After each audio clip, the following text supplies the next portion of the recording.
네, 건강경 들으시는 모든 분들이 재앙을 소멸하고 소원을 성취해서 부처전에 복 많이 지으시기를 발언하면서 2부 강의 말씀드리도록 하겠습니다. 제가 바로 지난 시간에 군대에 있을 때 그 재앙을 소멸했던 그 체험의 이야기를 말씀드렸습니다. 저하고 어떻게 보면 적지 않은 인연이 있었던 그 중대장 이야기로 잠시 말씀을 다시 좀 생각해 보도록 하겠습니다. 지금은 이북 사람이 아주 드뭅니다만은 이 사람은 이제 평안도 사람이고, 그때는 평안도 사람, 함경도 사람을 적지 않게 볼 수 있었던 때였습니다. 근데 도마다 어떤 특징이 있었던 것 같고요. 그 평안도 사람은 예전부터 그 박치기를 굉장히 잘했다라고 그렇게 얘기를 할 정도로 되게 북쪽 사람들은 기질이 좀 상당히 강했던 것 같습니다. 어떻게 보면 군인 생활에는 딱 알맞는 기질이었는데 저희 체질에는 군인하고는 영 맞지 않았던 것 같습니다. 그래서 이는 나를 꽤 좋아하기도 했지만 나하고 안 맞는 부분이 너무나 많았고 그것 때문에 이 일을 상당히 증오했던 것 같습니다. 이 증오심 그리고 공부하겠다는 탐심 아마 이것들이 그런 재앙을 불러왔을 거로 저는 지금 생각을 합니다. 근데 그때 백 선생님께서는 저한테 어떤 처방을 내려주셨느냐 하면은 이 중대장 그 사람 꼴비기 싫은 거기다 대고 자꾸 미륵전열애를 해라. 일심으로 미륵전열애를 해라. 이런 처방을 내려주셨고 제가 토요일 날 가서 하루 저녁 잤어요. 소사에서 자면서 계속 춘천에서 올 때까지도 그 아주 보기 싫은 그 얼굴에다 대고 미륵전열애를 쭉 하면서 왔습니다. 저희 부하로 있던 그 사병애가 부관님 큰일 났습니다. 전충대원이 한 100여 명 됐는데 많고서는 부관님은 성토했고 아마 틀림없이 무슨 일을 저질렀습니까? 저지를 것 같습니다. 이런 얘기할 때도 전혀 흔들리질 않았습니다. 그때 제가 흔들렸다라면 아마 그에 의해서 여러 가지 보기 싫은 일을 당했었을 것 같습니다. 근데 제가 흔들리지 않고 계속 미륵전열애를 하는 생각으로 바꾸었기 때문에 아마 그이가 나를 감히 해칠 생각을 못하고 아주 순간적으로 아주 드라마틱하게 사라지는 것을 체험을 했던 것 같습니다. 근데 그때요, 백 박사님께서는 중대장에 대한 증오심, 이것이 중대장이 나쁜 사람이냐, 네 속에 증오심이 그렇게 만든 것이냐, 이런 이야기는 하시지 않았습니다.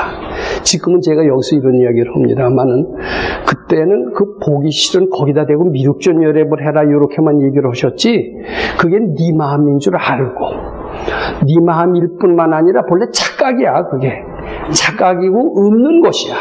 없는 것인데 네 업장이 있는 것으로 만들어서 그런 사람한테 고통을 당하는 거니까 그게 본래 없는 것인 줄 알고 거기다 대고 미륵전열애를 해라, 바쳐라. 이렇게 구체적으로 얘기를 안 하셨어요. 근데 이제 나중에 출가해서 보니까 그 사람이 믿고 그 사람이 괘씸한 게 아니라 내 마음속에 그것이 있다라는 것을 알았고 바로 거기다 그 꼴보기 싫은 그이다 대고 미륵전열애를 하는 게 아니라 내 속에 증오심을 해탈하기 위해서 내 속에 증오심이 본래 없는 것으로 깨우치게 하기 위해서 미륵전열애를 했던 것을 뒤늦게 알았던 겁니다. 즉 내 마음이 다 만든 것인 줄 알고 당연히 해야 될 것이기 때문에 하게 되었다는 것을 아는 것은 한참 뒤의 얘기였습니다. 그런데 나중에 도인의 법식을 보니까요, 그 사람이다라고 생각하면은 받쳐서 아무런 효과가 없어요. 그 사람이 나쁜 사람인데 내가 그 나쁜 사람한테다 대고 자꾸 미륵전열애를 한다고 그 나쁜 사람의 마음이 좋은 사람으로 바뀐다라는 것은 너무나 착각입니다. 어떻게 내가 남의 사람을 바꿀 수가 있겠습니까? 그렇게 바꿀 수가 없어요. 근데 그 뒤늦게 알게 됐습니다만은 저 나쁜 사람한테 내가 미륵전열애를 해서 내 미륵전열애의 위력이 그 일을 감화시켜서 그 일을 착한 마음 나게 해서 나한테 못되게 하지 않는 그것이 아니었어요. 이제 아시죠? 그 의가 나쁜 게 아니에요. 내 속의 증오심을 해탈하기 위해서, 내 속의 증오심이 본래 없는 것을 내 속의 증오심을 미륵전열애를 하는 마음으로 바꿔서 중생심이 불심으로 바꿔서 결국은 중생심을 해탈함으로써 없어지게 됐고, 그것이 재앙을 소멸하게 됐다. 이렇게 해석을 해야 됩니다.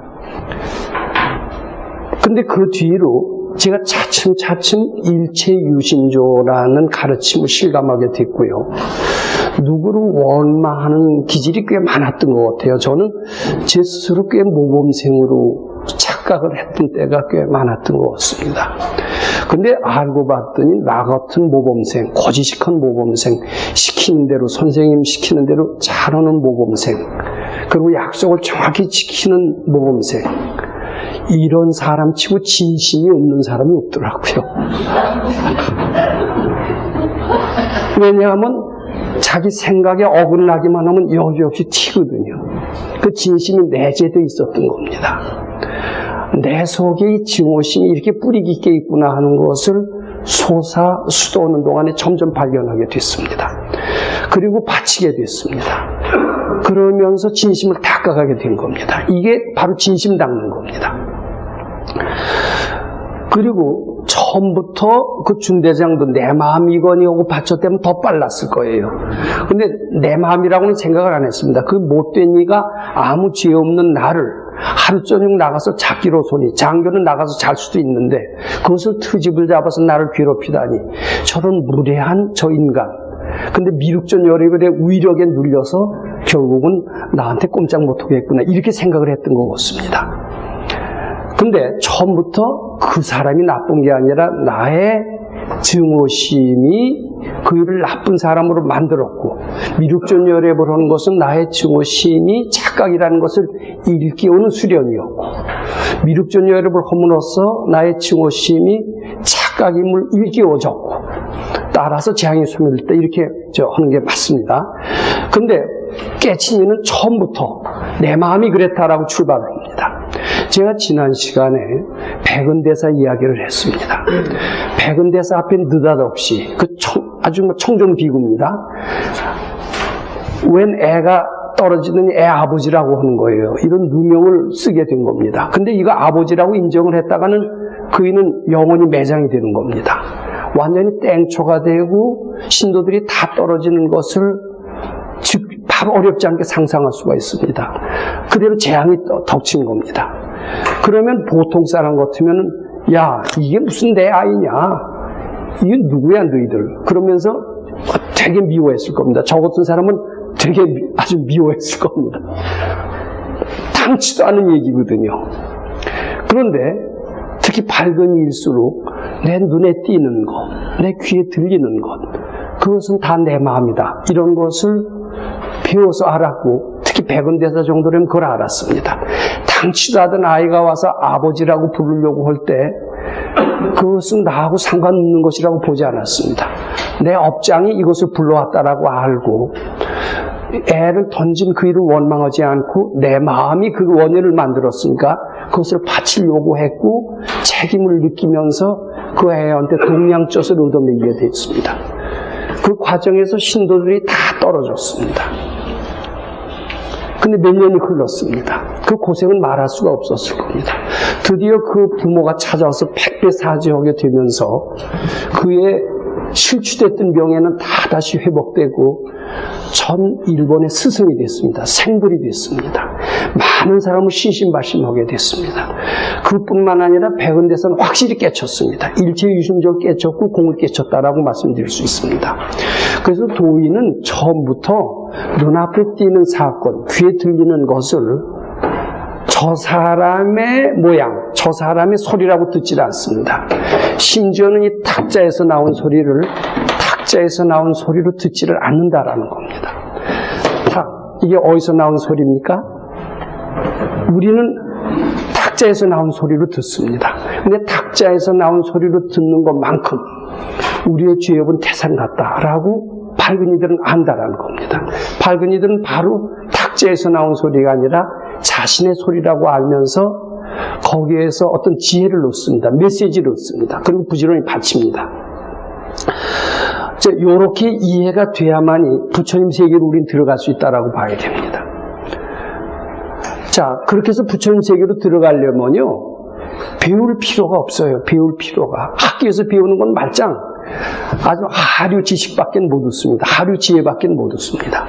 근데 이런 소리가 내 소리라고 알면서 깨우치려고 노력하는 사람, 드디어 깨우친 사람은 부처님 세계로 들어가서 아주 고급 지혜를 얻게 된다. 제가 이렇게 말씀드리는 겁니다.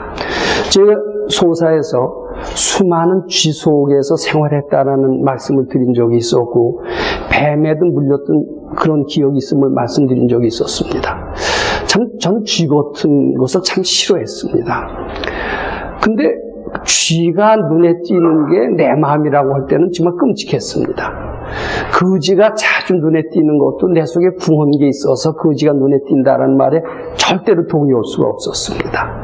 근데 자꾸 공부가 되면서 거기에 동의가 되고, 그런 내 마음이다라고 알고 내 책임이다라고 알게 되고 부지런히 바치는 삶, 그것이 지금 말씀드린 복덕인 무고의 삶입니다. 근데 보통 사람들은 이런 보살의 삶을 살지 않고 유실의 삶을 삽니다. 유실. 대부분의 유실의 삶을 사는데 아주 깨친 이 도인 같은 이만이 이 복덕이 무거워서 복덕이 많다라는 이런 삶을 산다라고 말씀드리고자 합니다. 저는 이 대표적인 유실의 삶, 아주 세상으로 치면 굉장히 모범생적인 삶을 사는 사람, 이 예로서 이순신 장군의 예를 들었습니다. 제가 여기 나와서 이순신 장군의 말씀을 드리려고 이순신 장군에 대한 기록을 잠시 살펴봤습니다. 그랬더니 그이는 본래 아버지가 벼슬을 했던 사람이에요. 집안이 그렇게 못된 아주 미천한 집안이 아니었습니다. 즉 오품의 벼슬을 했습니다. 그래서 이 아들인 이순신 장군, 셋째 아들인가 이렇습니다. 문과에 시험을 치려고 했어요. 근데 문과 시험에 떨어졌어요. 근데 어렸을 때부터 문과에 소질이 있었거든요. 이제 문과로 돌렸습니다. 문과로 돌려서 처음 시험 쳤을 때가 28살입니다. 28살이면 요새는 보통이지만 요새 28살에 공무원 시험 공부하는 준비하는 사람들 적지 않겠습니다. 근데 예전에 28살이면 이미 만학 중에서도 만학입니다. 이젠 틀렸다라고 할 자리에 그 나이에 포기하지 않고 28살에 문과 시험을 칩니다. 근데 보기 좋게 떨어집니다. 재수를 했는지 뭔지 32살에 또 재수를 해서 시험을 쳐서 겨우 붙어서 무과에 급제를 했습니다. 그래서 무슨 아주 말단 벼슬을 하나 얻어요. 이게 이런 걸 보면 벼슬에 대한 욕심도 있고 출세에 대한 욕심이 있는 것은 분명한 사람입니다. 이순신 장군은 지금 굉장히 심지어는 성이라는 성자를 붙입니다. 근데 이런 성스러운 사람 같지는 않습니다. 출세도 하고 싶었고요. 그리고 노력을 해서 성공도 하고 싶었고요. 자랑도 하고 싶었고, 이런 어떻게 보면 보통 사람보다 크게 나 보이지는 않는 것 같습니다. 저는 그분의 난중기기를 읽어본 적이 있어요. 술도 좋아하시고요.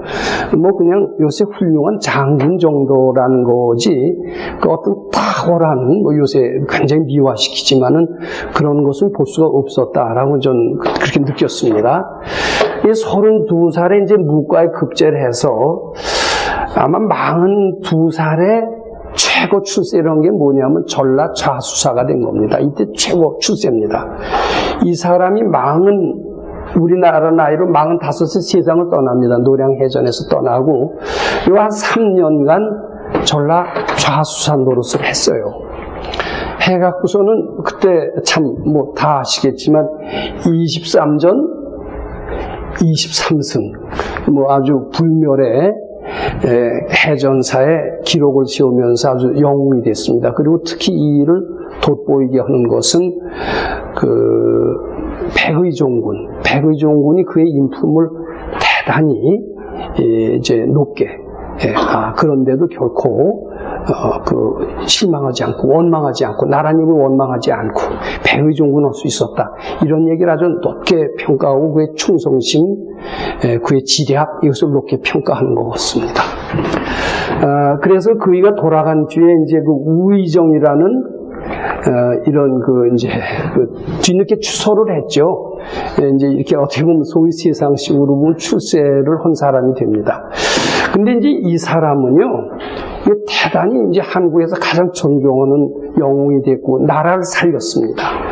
이순신 장군이 나라 살린 것은 23전 23승 그것 때문이 아니라 전라도 쪽을 유성룡의 진기록이라가 거기서 나옵니다만 전라도 쪽을 딱 장악을 하고 있어서 이 왜군이 위로 올라갈 수가 없었대요. 전라도를 완전히 석권을 해서. 그래서 이쪽으로 갈 수 있었기 때문에 이 병창이 잘 보급이 돼서 파죽지세로 조선을 다 먹었답니다. 근데 이순신 장군이 전라도 쪽을 딱 장악을 하니까 일본 배가 이게 가지를 못하는 거예요. 가지를 못하고 배가 올라가지를 못하니까 이 군량이 따라갈 수가 없었대요. 따라갈 수가 없었고 보급이 차단돼서 결국은 막히는 바람에 임진왜란을 성공으로 이끌 수 있었다라고 이제 유성룡이라고 하는 징비록에 나오는 이야기입니다. 그러면서 이순신 장군의 그 공적을 대단히 높게 평가를 합니다.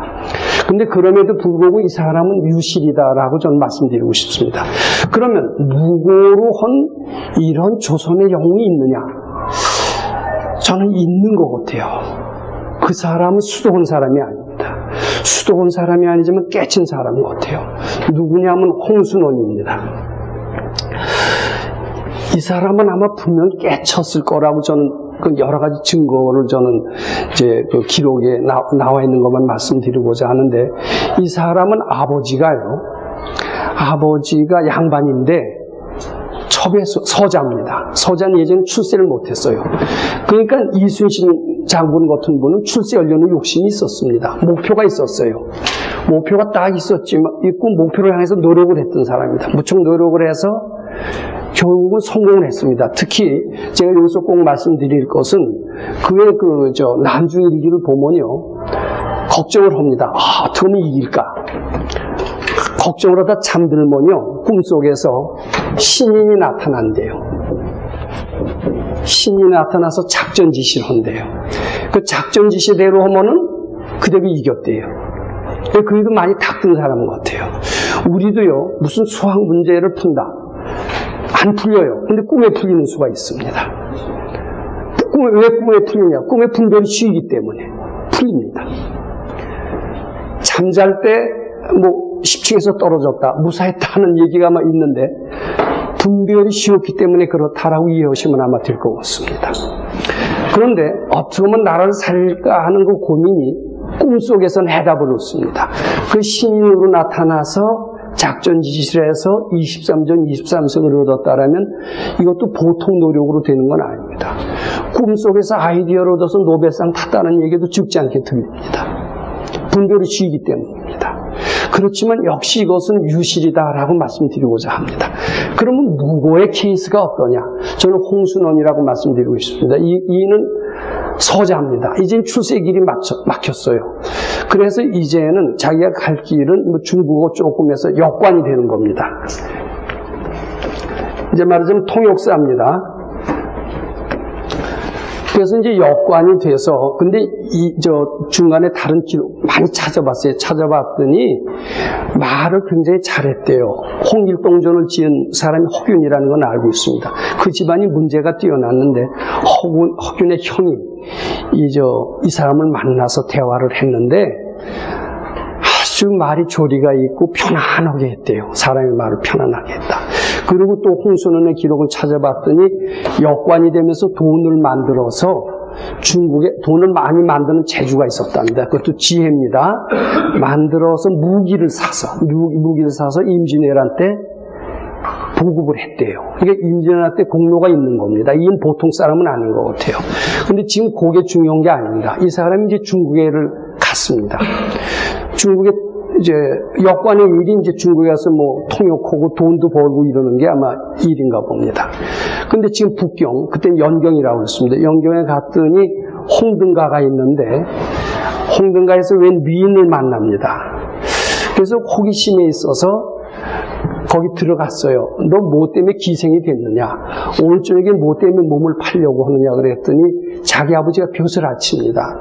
벼슬아치인데 아버지가 역병에 걸려서 돌아갔어요. 어머니도 역병에 걸려서 돌아갔어요. 유일한 무남동료가 자기라는 겁니다. 그런데 이분을 장사 지낼 돈이 전혀 없다라는 겁니다. 그래서 자기가 장사 지낼 돈을 마련하면은 여한이 없겠다라는 생각에 몸을 팔러 나왔다라고 얘기를 합니다. 아마 이 얘기를 들으신 분들도 있을 겁니다. 저는 굉장히 아름다운 이야기로서 두고두고 마음에 남아서 뒤늦게 그것을 다시 살펴본 적이 있었습니다. 그런데 자기 주머니에 나랏돈 모해 갖고선 상당히 거금을 가지고 있었습니다. 너무나 딱하고 아름다운 이야기 같아서 이 돈을 그한테 준다라면 기생노릇 안 하고서도 풀려날 것 같아요. 그런데 그런 주모는 자기는 공금횡령죄로 해서 귀국하면은 깜빵에 갈 게 뻔합니다. 이제 우리 같으면 다 깜빵에 갈 걸 포기하고서라도 깜빵에 가는 것이 두려워서 돈 안 주죠. 근데 그이는 바로 그이가 깨친 이후 도인이라고 하는 것이 눈에 띄는 것, 그것을 지 마음으로 보고 그 일이 아니라 자기 일로 보고 자기가 해탈해야 될 일로 보고 책임을 져야 될 일로 알았던 겁니다. 그런 점에서는 백은대사하고 아주 유사합니다. 백은대사는 자기 앞에 어린애가 왔어요. 뭐 그래도 오리발이 아니라 실제로 이건 내 아이가 아니다 그러고서는 빠져나올 수 있었을 겁니다. 그렇지만 눈앞에 닥친 것을 봤어요. 아, 이것은 내 책임이다. 내 아들이 아니다라고 했을 때 많은 사람이 다칠 걸 봤습니다.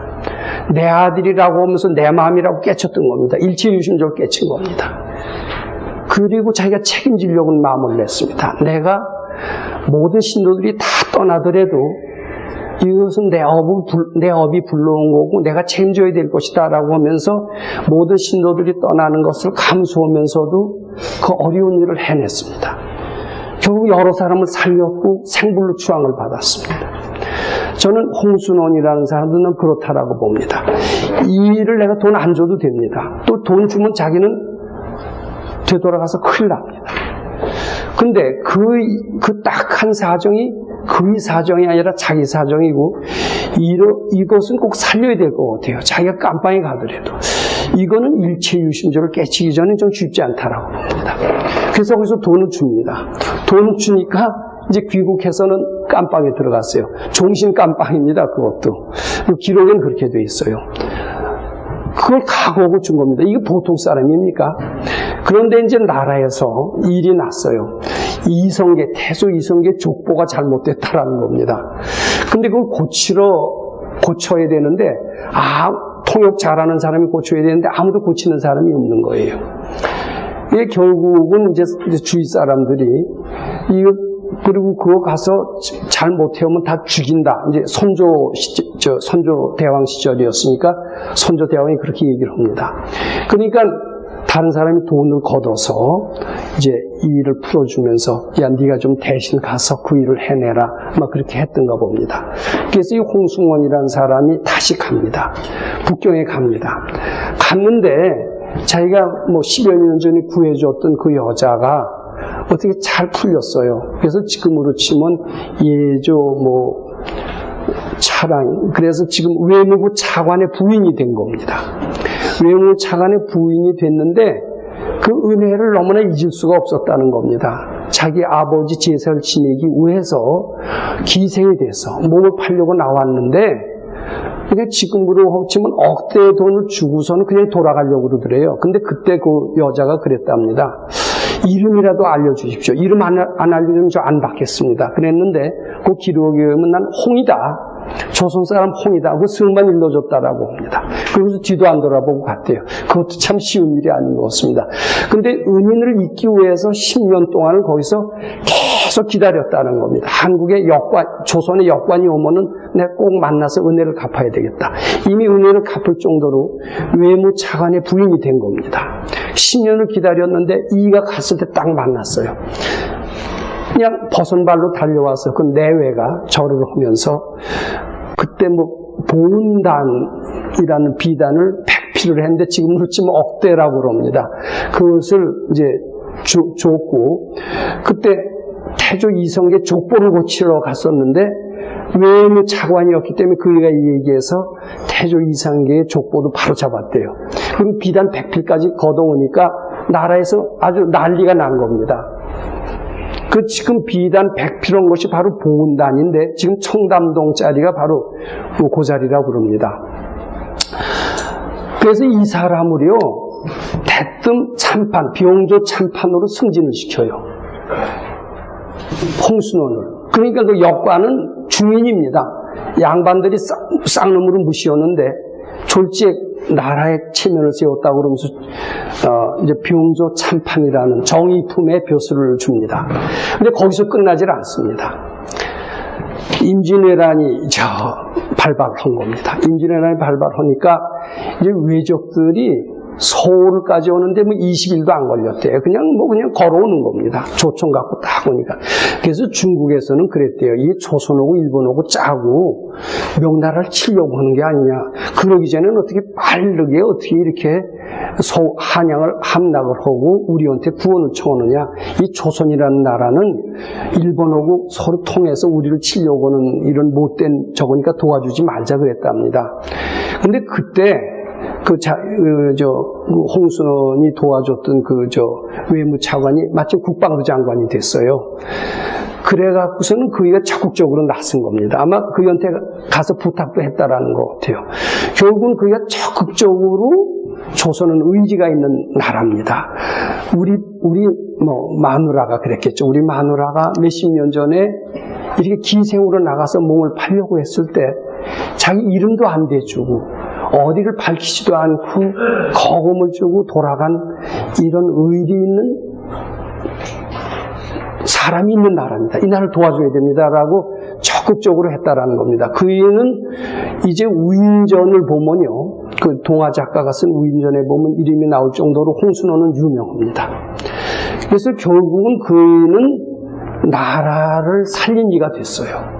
이순신 장군은 이순신 장군을 좀 여기서 비교하고 싶습니다. 이순신 장군은 출세에 욕심이 있었던 사람입니다. 그리고 부지런히 노력을 했습니다. 결국은 무과에 급제를 했고 성실했던 사람입니다. 노력을 해서 23전 23승에 위대한 결과를 냈습니다. 그리고 아주 나라님이 우의정으로 추서를 했을 정도로 영조 때 추서를 했습니다. 근데 이 사람은 홍순원은 사람은 마음을 비운 것밖에 없어요. 한 거 없어요. 노력한 거 하나도 없어요.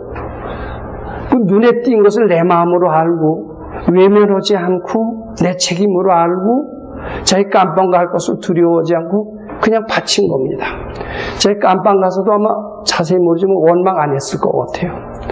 원망 안 하고 상이 없는 연습, 어떻게 보면 금강경만 한 겁니다. 그 결과는 자기가 출세한 건 치지 맙시다. 나라를 살렸어요. 이순신 장군이 노력하면서 해낸 것 못지않게 이는 자기는 한 거 아무것도 없습니다. 그런데 주위에 영향을 줘서 결국 이순신 장군이 한 거 못지않은 그런 큰 일을 해낸 겁니다. 그뿐만 아니라 이순신 장군은 45세에 세상을 떠났어요. 이는 근 70세까지 살았어요.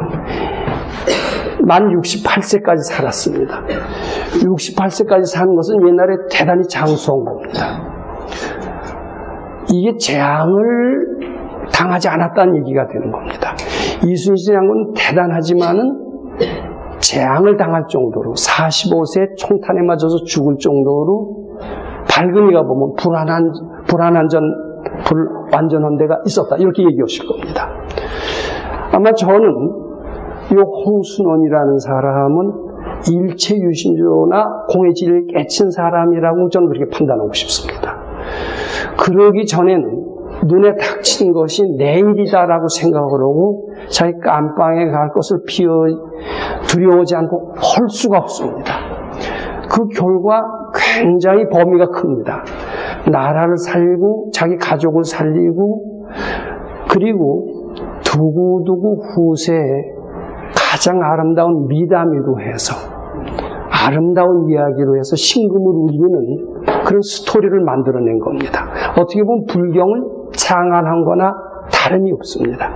저는 그 홍순원의 이야기를 가끔 떠올릴 때마다 아주 가슴이 뭉클해지는 것을 보면서 나도 한때 그런 비슷한 일을 했던 적이 아닌가, 감히 그런 생각도 해본 적이 있었습니다. 근데 이것은 이제 그냥 농담 삼아 드리는 말씀이고요. 저는 이 홍순원이라는 사람은 하나도 티낸 사람이 아닙니다. 티낼 수도 없었어요. 출세하려고 할 수도 없었어요. 단지 마음을 비웠을 뿐입니다. 그게 바치는 것을 몰랐지만 아마 바치고만 있었을 뿐입니다. 바치고만 있었고 사서삼경 하면서 열심히 고시패스하려고 노력도 안 했어요. 근데 벼슬도 정의풍이 저절로 됐어요. 그리고 국가를 저절로 살렸어요. 자, 그게 뭡니까? 아무 자기는 드러나지 않게 했으면서 결국 굉장히 큰 일을 한 거예요. 그래서 그것이 복덕이 다다. 그것의 신뢰를 찾을까 하다가 저는 홍순원을 찾았습니다. 또 하나 찾은 사람이 있어요. 누구냐면 강태공입니다. 이 강태공은 참 아시다시피요. 그냥 비가 와도요. 글만 읽는 사람입니다. 그리고 고등 낚시로 하는 사람입니다. 그러니까 살림에는 아예 상관이 없는 사람이에요. 근데 속으로 부지런히 탐진치를 바쳤을 겁니다. 그러면서 때를 기다렸을 겁니다. 결국은 그이가 70이 돼서 이 부인도 다 도망갔어요. 이런 백면서생하고 난 살 수가 없다. 그리고 도망갔습니다. 혼자서 고등 낚시를 하면서 삽니다. 그러면서 마음을 닦았을 겁니다. 노력도 안 했습니다. 스펙 쌓기도 안 했습니다. 출세하려고 하지도 않았습니다. 마음만 비웠습니다. 아무것도 안 했지만 그이가 70 넘어서 나라님이 모시러 왔습니다. 자, 지금처럼 국무총리입니다. 그리고 140세까지 살면서 대단한 일을 했다라고 그렇게 전해줘 옵니다. 그의 일은 바로 이 복덕이 무고로 열애설 득복덕다의 기했인데 그 이야기는 먼저 신화적인 존재 같아서 그 이야기를 신뢰로 든다라는 것은 적합하지가 않고 저는 이 홍순원이라고 하는 역과는 분명히 깨친 사람이고 일체유심전화 그걸 깨우쳤다라는 점에서 상당히 금강경 19분의 신뢰로서는 적합하다라는 생각을 한 거고 우리 세상살이는 어떻게 해야 되느냐. 물론 이순신 장군처럼 사는 것도 좋지만 그렇게 살긴 너무나 고달프고 힘들고요. 금강경식인 삶은 바로 홍순원과 같은 그런 삶이 아닐까 이렇게 생각을 해보는 겁니다. 자, 그 다음에요. 오늘 20분 한다고 그랬는데 20분은 좀 간단히 말씀드리도록 하겠습니다. 수보랴 어위우나오 불을 가히 부족 색신으로 견보하 이랬습니다. 부처님이 아주 잘생겼다고 그럽니다. 요새는 사람들도 잘생기면 국보급 미인이라는 표현을 쓰기도 하더라고요. 저도 국보급 미인이라는 말을 처음 들었습니다만. 근데 예전에 소설 보면 경국지색이라는 말은 써요. 나라가 흔들흔들할 정도로 그런 대단한 미인이다. 근데 아마 부처님은 몸이 누가 보더라도 아주 그렇게 반할 정도로 잘생긴 모습이었다고 그럽니다. 실제로 경전을 보면요. 그 아주 천하의 자존심 강한 어떤 미인이 있었어요. 자기 남편감은 아무도 없었다라고 생각을 했습니다. 그러다가 부처님을 딱 봤습니다. 첫눈에 반했어요. 저희는 내 남편감이다. 그리고 부처님한테 프로포즈를 했습니다. 그랬더니 부처님이 웃기지 마라. 나는 하늘에 선녀가 와도 우습게 하는데 너 같은 피고름 주머니 아주 무참하게 만듭니다. 피고름 주머니를 어떻게 결혼을 하느냐 그랬더니 자존심이 되게 상했어요. 자존심이 되게 상해서 임금하고 결혼을 했습니다. 그 여자가. 그리고 임금하고 둘이 보복을 하러 왔던 그 기록이 나옵니다. 그럴 정도로 부처님은 잘생겼다고 그럽니다. 근데 잘생기려면 그만한 복진기 있어야 된다고 그럽니다. 용기도 있어야 되고요. 지혜도 있어야 되고요. 덕망도 있어야 되고요. 여러 가지 좋은 일을 해야만이 좋은 몸을 받는데요. 그러니까 요 겉으로 부족색시는 속에 있는 덕망이나 이런 것을 다 포함하는 겁니다. 그걸로 덕망이고 용기고 지혜고 또 아주 자비심 이런 것도 다 포함한 그런 걸로 부처님을 보느냐 그랬더니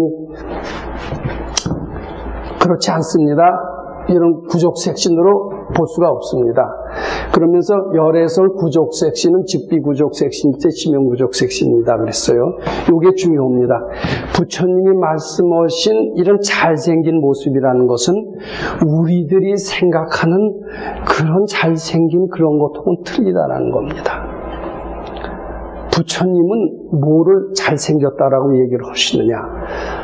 우리는 이제 학교 전 선생 노릇 오래 했습니다만은 숙제 잘 해오고요. 말 잘 듣고요.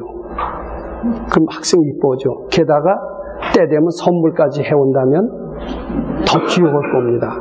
한층 더 나가서 외로울 때 선생님 외로우시죠? 지금 말벗이라도 되드릴까요? 너 어떻게 이렇게 어른스러우냐? 그리고 굉장히 귀여울 겁니다. 너 같은 모범생은 내가 처음 봤다라고 그렇게 얘기할 겁니다. 근데 부처님은 그런 사람을 모범생으로 보질 않습니다. 너 아직 티내는 게 있다. 마음속에 티내는 게 있다. 아직 잘난 척하는 마음이 있다. 그리고 내가 모범생이라는 아상이 있다. 이렇다면 내가 이뻐하지 않는다. 티내지 않고 드러내지 않고 누가 보면 눈치채지 못할 정도로 이런 걸 해야 내가 이뻐한다. 내가 이뻐하는 것은 형상이 없는 이뻐하는 것이다. 부처님은 이렇게 얘기하실 겁니다. 이것은 바로 그겁니다. 부처님이 말씀하신 구족색신은 즉비구 우리들이 생각하는 그런 구족색신이 아니라는 겁니다. 아무 형상이 없다라는 겁니다. 부처님은 형상이 없이 티내지 않고 하는 것을 가장 완벽한 것으로 보는 겁니다. 아직 완벽하게 했다 하더라도 티내고 하는 것은 완벽한 것으로 보질 않는다라는 겁니다. 그런 얘기가 있어요. 점을 잘 치는 사람이 있습니다. 운명을 잘 압니다. 그런데 이제 누구는 쭉 물어봤어요. 이 사람은 뭐 할 거냐? 이 사람은 이 다음에 군수는 할 거다. 이 사람은 뭐 할 거냐? 장관 할 거다. 이 사람은 선생밖에 못 할 거다. 이제 또 이 사람은 뭐 할 거냐? 점쟁이가 딱 하니까 이 사람한테는 점괘가 안 나온다. 이제 이런 얘기 하는 수가 있습니다. 그 사람은 알 수가 없는 사람이에요. 그 사람의 취미를 알 수가 없고 그 사람의 특징을 알 수가 없는 사람이 있습니다. 그럼 어떤 사람이 훌륭하냐? 그 사람을 알 수 없는 사람이 가장 훌륭하다라는 겁니다. 제가 비유를 한 겁니다. 부처님이 얘기하신 구족색신은 알 수 없는 사람이다. 그런 뜻입니다. 형상이 없는 겁니다. 종잡을 수 없는 사람이다라는 얘기입니다. 다시 유인물로 돌아갑니다. 아까 그 유인물을 다시 비춰주시죠. 그래서 복덕이 유실은 중생들이 말하는 구족색신이라는 겁니다. 우리가 생각하는 구족색신에는 외모가 잘생긴 것도 포함되지만 외모 잘생기게 하려면은 링컨도 그런 얘기가 유명하지 않아요? 나이 40이 되면 자기 외모에 대해서는 자기가 책임을 져야 된다는 말이 있습니다. 용기가 있을 제가 참 제 외모를 갖고 말씀드렸습니다만 머리가 곱슬머리입니다. 마음이 곱슬되면 머리가 곱슬이래요. 근데 수도를 많이 해서 수도를 많이 하면 곱슬이 펴진대네요. 근데 조금 했더니 좀 펴졌어요. 그러면 제 인중이 좀 짧거든요. 그래서 전생에 잡아먹는 짐승, 호랑이, 고양이 보세요. 인중이 짧아요, 안 짧아요? 짧죠. 이제 그게 살생업보가 많은 사람은 인중이 짧고 병이 많다라는 겁니다. 그리고 어른 공경한 사람은 또 이마가 넓대요. 그러니까 우리 마음이 그대로 외모에 나타난다라는 겁니다. 근데 부처님처럼 부족한 거는 모두 다 완벽할 거다. 이렇게 볼 수가 있습니다. 근데 그것도 완벽한 것도 형상이 있는 완벽한 거라면은 국보급 완벽한 거라면은 이거는 아직 가시적인 복이다 이런 뜻입니다. 그리고 복이 많은 게 아니다 이런 뜻이 됩니다. 정말 복덕이 무고가 뭐냐면 부처님께서 말씀하신 구족색신, 재상구조 이거는 티를 내지 않는 사람입니다. 그 사람 종잡을 수가 없어요. 알 수 없는 사람이에요. 알래야 알 수 없는 사람입니다. 자기를 아예 드러내지 않는 사람입니다. 이런 유명한 얘기가 있습니다. 조주스님이라고 아주 도인입니다. 그이는 식성이 까다롭지 않대요. 좋아하는 게 없대요. 그래서 대중들이 그이를 존경하고 그이를 불러서 대접을 하고 싶은 겁니다. 저분은 뭐를 좋아하실까? 그분이 좋아하시는 음식을 연구해서 이제 차리려고 하는데 도대체 좋아하시는 걸 알 수가 없어요. 근데 어떤 지혜로운 사람이 면밀하게 다 조사를 해갖고 그분이 좋아하시는, 예를 들면 드릅나물이라고 쳐요. 드릅나물을 딱 해놓고서는 조주스님을 불렀다는 겁니다. 조주스님이 가서 보니까 드릅나물이 있거든요. 조주스님이 뭐라고 그러냐면 들켰구나. 내가 아직 부족하다. 그랬다는 얘기가 있습니다. 근데 정말 도인은 좋아하는 게 없죠. 평등하죠. 알 수가 없는 겁니다. 부처님이 그게 완벽한 거죠. 부처님이 말씀하신 부족색신은 그런 티 없는 부족색신이다. 그런 뜻으로 복덕이 무고에 해당이 된다. 티 없는 일을 하는 것. 그런 예 중에 하나가 제가 지난번에 말씀드린 백은대사나 홍순원의 케이스가 이렇게 되는 거고, 대부분의 보통 사람들은 이쪽을 지향하고 목표를 가지고 노력을 하고 고생을 한다라는 겁니다. 근데 이제 결론적으로 그런 삶을 살지 마라. 아주 쉽게 부처님 세계로 가는 방법이 있다. 그리고 사회생활도 아주 동시에 잘할 수도 있다. 이 길을 왜 안 가느냐. 이런 메시지를 금강경 19분 20분에서 부처님께서 말씀하신 것이다. 그래서 저는 이렇게 금강경 19분하고 20분을 그렇게 정리하고 싶습니다. 오늘 여기서 19분 20분의 말씀 이렇게 마치도록 하겠습니다.